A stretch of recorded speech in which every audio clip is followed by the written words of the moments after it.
ఓ 2 గ్లాసులు ఇడ్లీ రైసు, దానికి ఒక గ్లాసు నార్మల్ రైస్ కలిపి మనం కడిగి నానబెట్టుకోవాలి. అలాగే మనం 3 గ్లాసులు రైస్ వేసుకున్నాం కదా, సో దానికి 1.25 గ్లాసు మినపప్పు వేసి నానబెట్టుకున్నామండి. దాంతోపాటు సగ్గుబియ్యం పిడికెడు తీసుకున్నానండి. ఈ అటుకులు మనం ఎప్పుడైతే మనం పిండి వేసుకుంటామో, పిండి వేసి ఒక 10 నిమిషాల ముందు నానబెట్టుకుంటే సరిపోతుందండి. మనం 5 అవర్స్ నానబెట్టాల్సిన అవసరం లేదు. సో నేను ఈ 4 ఐటమ్స్ ఇప్పుడు పిండి వేసేసుకున్నానండి. సో అందరూ ఇది ఇడ్లీకి సపరేట్గా, ఇంకొకటి దోశకి సపరేట్గా పిండి వేసి పెట్టుకుంటారు కదండి. చాలా టైం వేస్ట్ అండి నిజంగా. అసలు అది ఇలాగ ట్రై చేసి చూడండి ఒకసారి. మీరు ఇడ్లీలు చాలా బాగా వస్తాయండి, చాలా మెత్తగా వస్తాయి.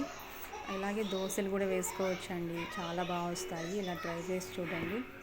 ఇలా నేను ఈ కన్సిస్టెన్సీలో ఈ విధంగా వేసి పెట్టుకున్న పిండిని ఇప్పుడు దీన్ని 2 బౌల్స్లోకి షిఫ్ట్ చేసుకున్నానండి. మనకి ఉదయం చూడగానే పొంగకూడదు కదా, సో ఆ విధంగా పొంగకుండా ఉండడానికి కొంచెం కొంచెంగా విడివిడిగా వేసి పెట్టుకున్నాను. అంతేనండి.